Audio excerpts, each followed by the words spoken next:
While crossing the street, I was caught in an accident where my body was thrown into the air. I couldn't see what was going around me, and as I tried to stand up, a woman on a bicycle with her child appeared in front of me. Appearing out of nowhere like that is troubling.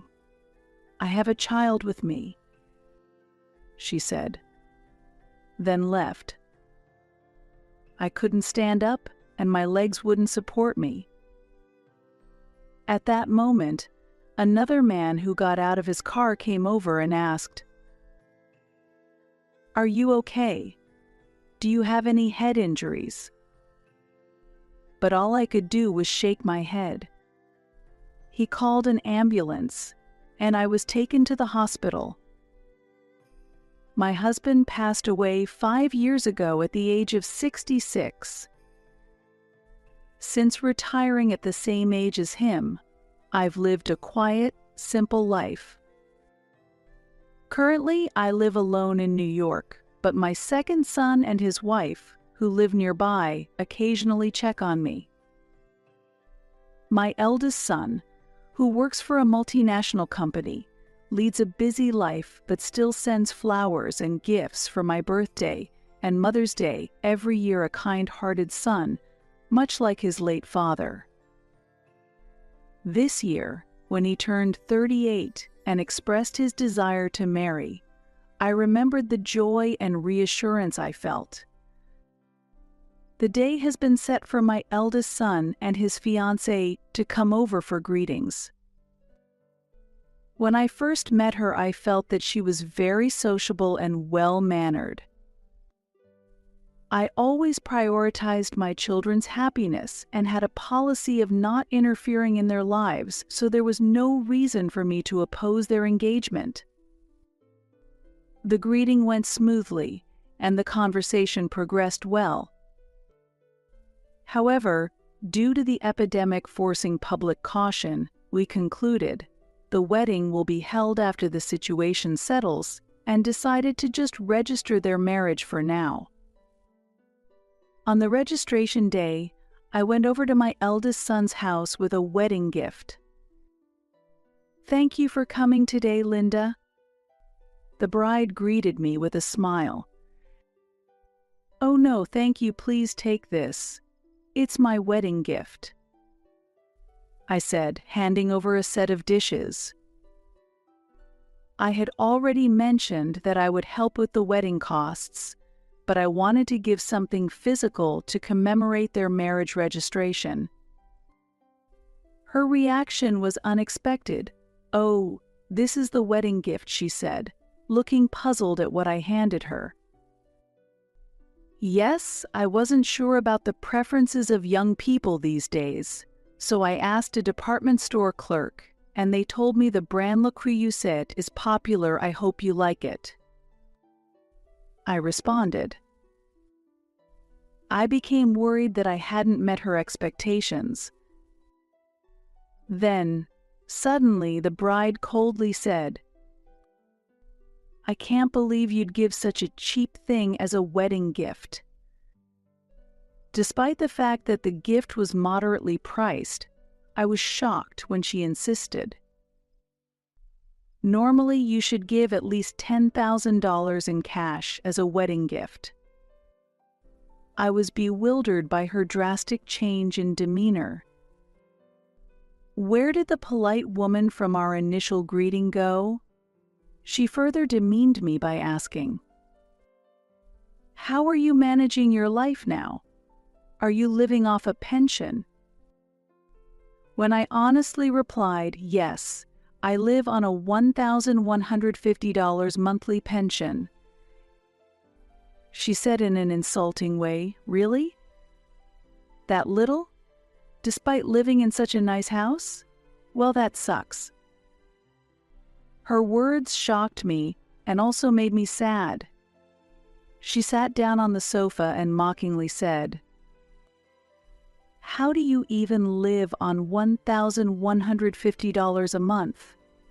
Poor thing, it's a wonder you're still alive." I replied with visible discomfort, "I manage just fine." At that moment, she lightly taunted.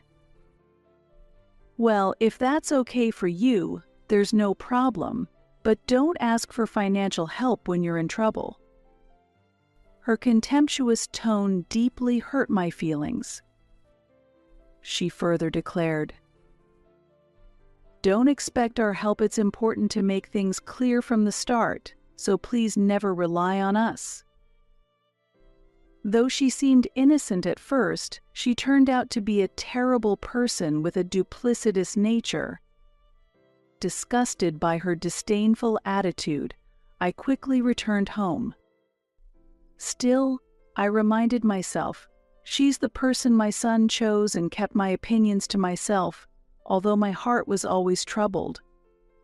One day, while waiting at a traffic signal, I was suddenly hit by a speeding bicycle, resulting in a broken leg and requiring surgery and hospitalization.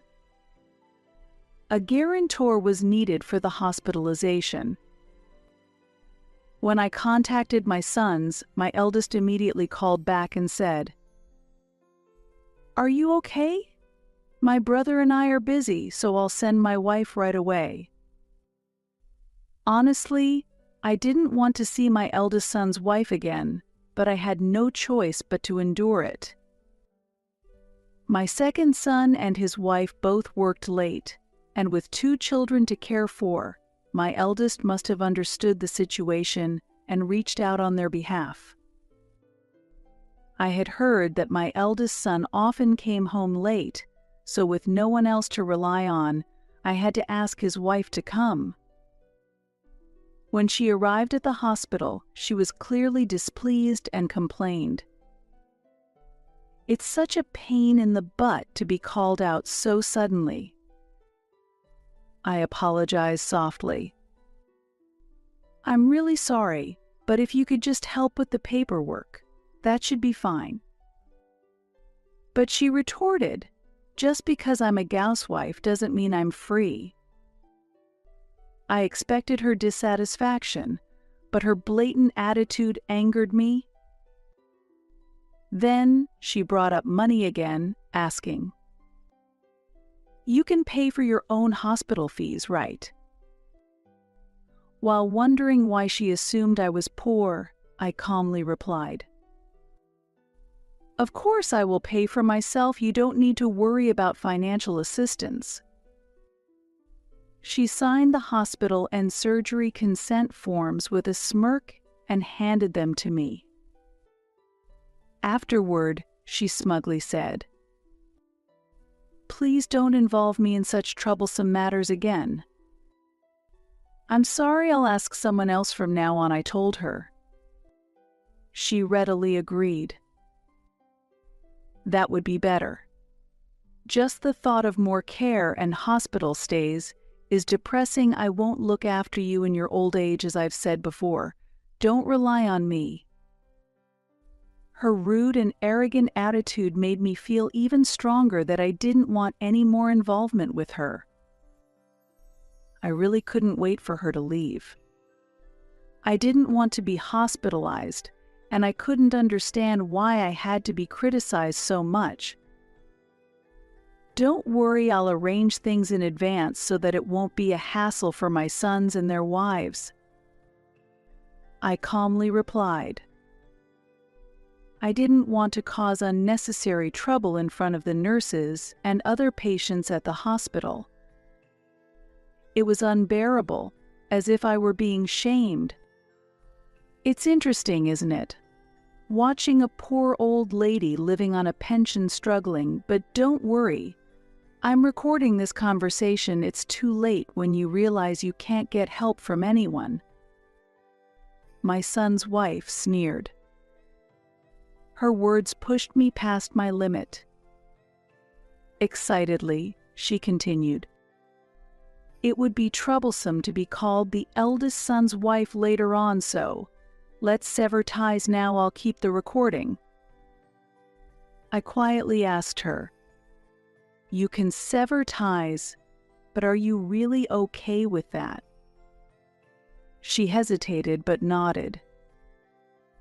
"After that," I said, Please wait a moment, I'll record this too. And pulled out my smartphone to start the voice recorder app.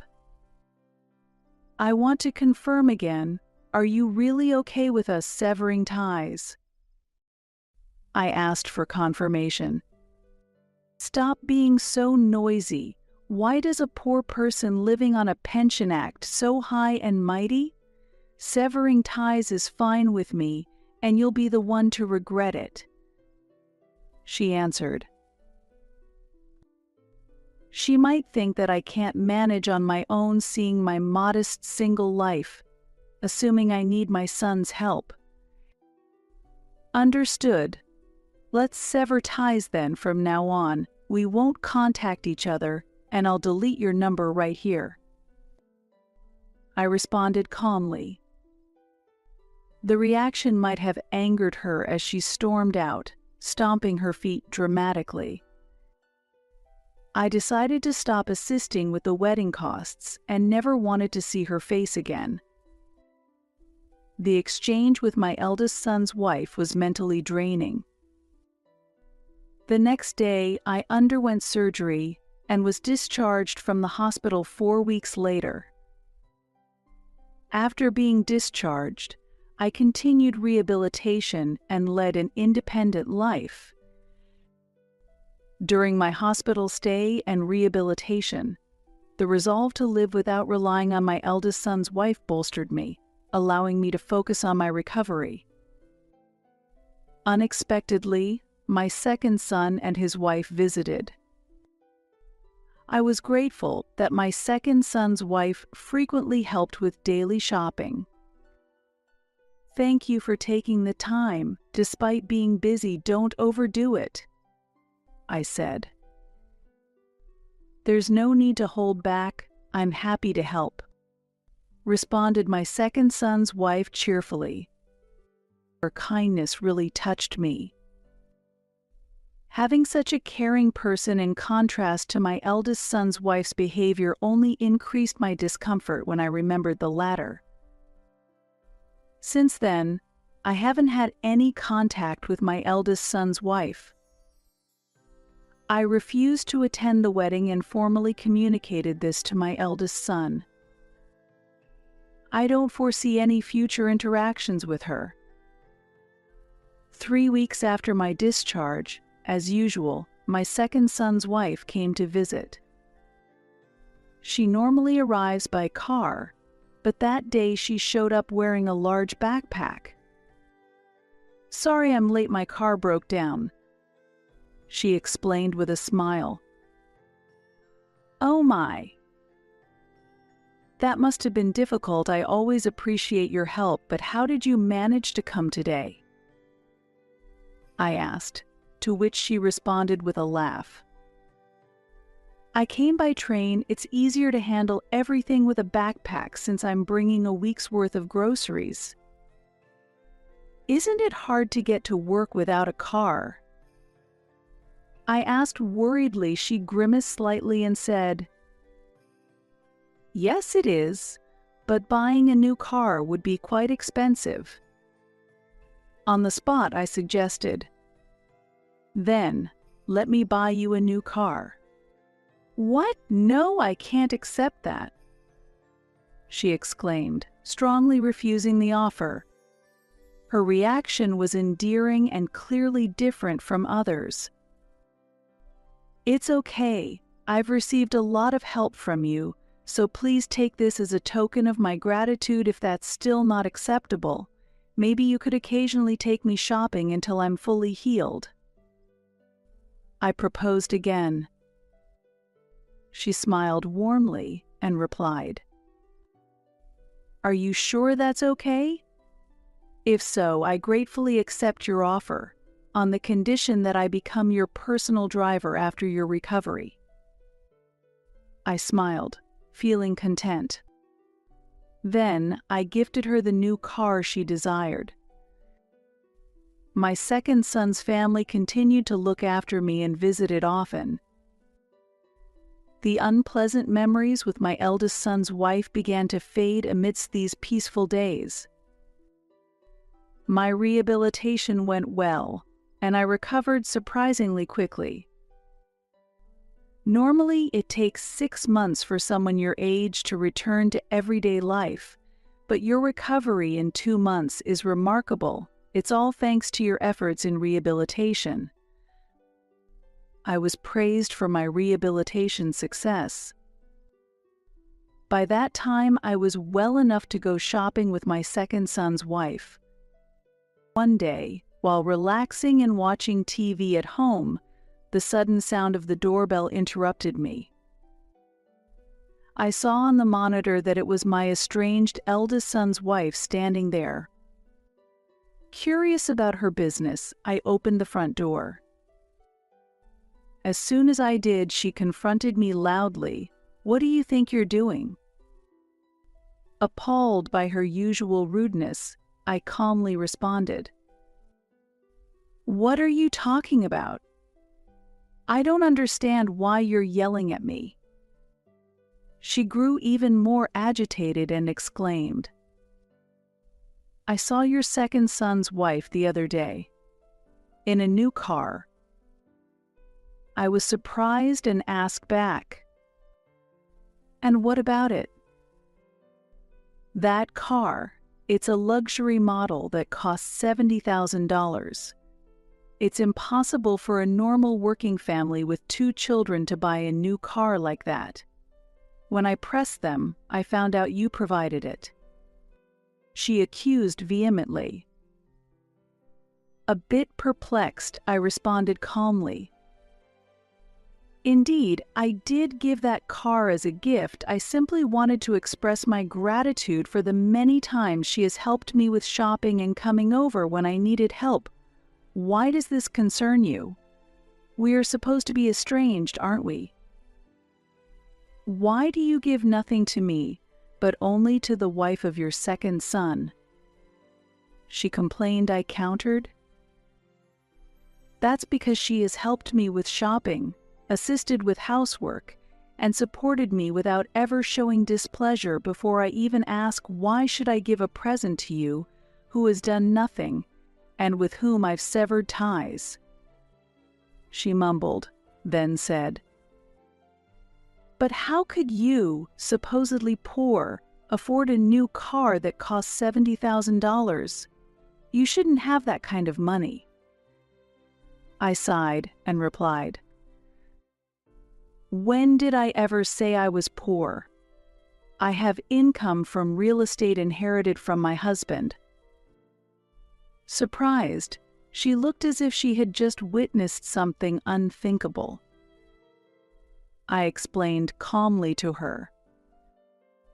"My husband was an office worker, but he made a decent income, and we invested in real estate now. I own 4 apartment buildings, and the rental income from these properties comes in steadily every month."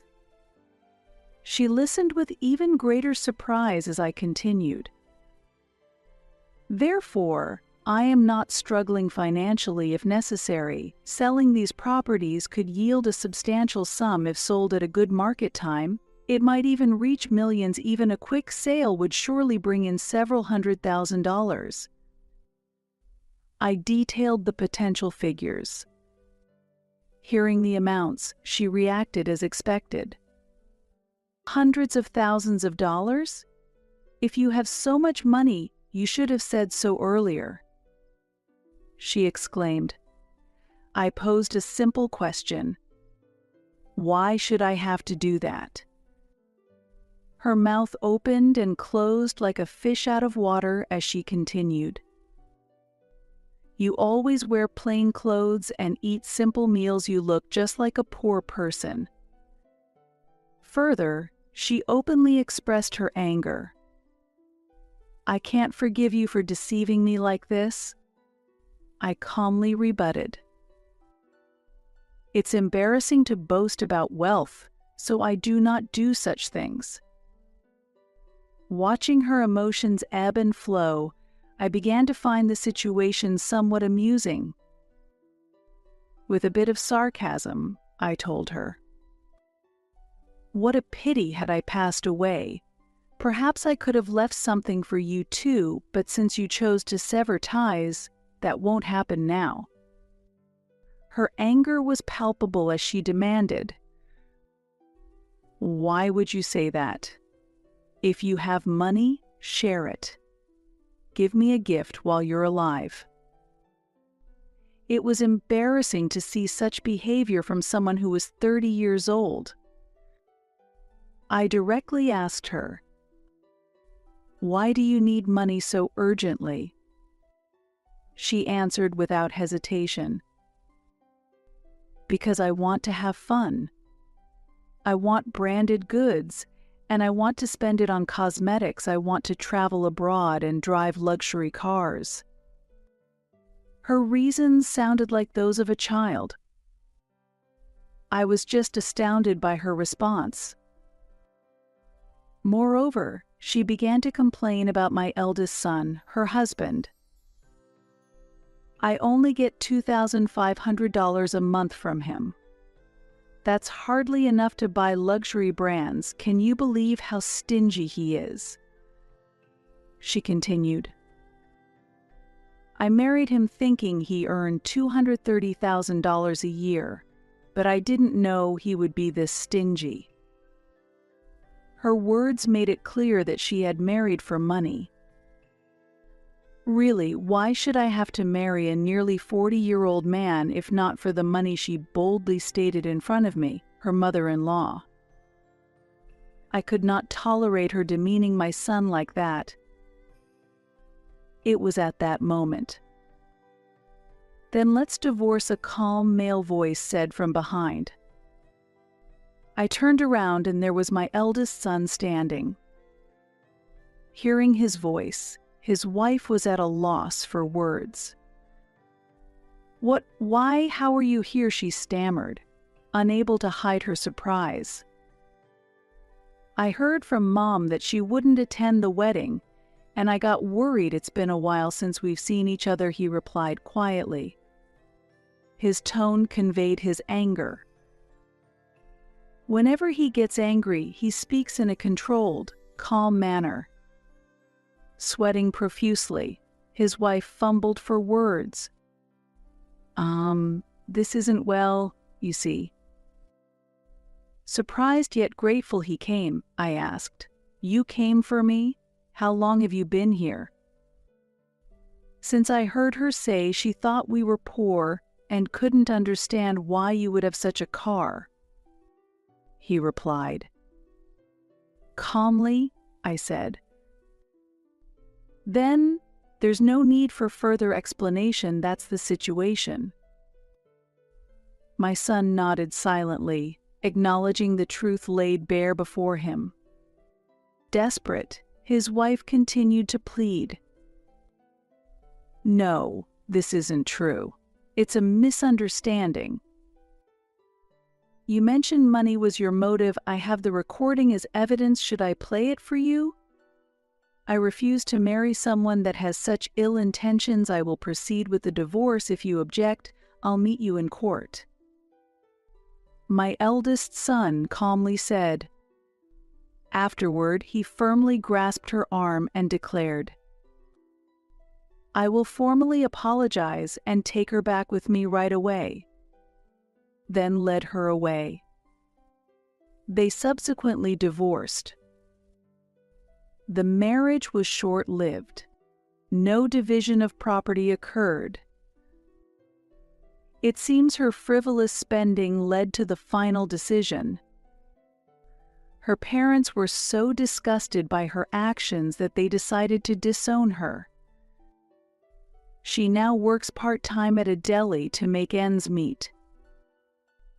A few days after my son's divorce was finalized, the person who hit me and their spouse came to apologize. This accident was captured by a dash cam in a nearby car, which led to police involvement. After the police visited, she realized the gravity of the situation and reflected seriously for the first time, facing the possibility of a hit-and-run charge. I told her, You were driving with your child, so please be more careful this time. I only suffered a fracture, but if a car had been involved, both you and your child could have been in great danger. Please reflect on this. A year has passed since then. I heard my eldest son is dating someone new. Initially, I was a bit worried, but after meeting her, she seemed very calm and serious. She made a good impression. As a parent, all I desire is for my children's happiness. I hope my eldest son can have a happy family life, but I don't believe marriage is everything. There's no need to rush. I want to watch their relationship mature over time. Today, I'm out shopping with my second son's wife. Lately, this has become one of the most enjoyable moments for me.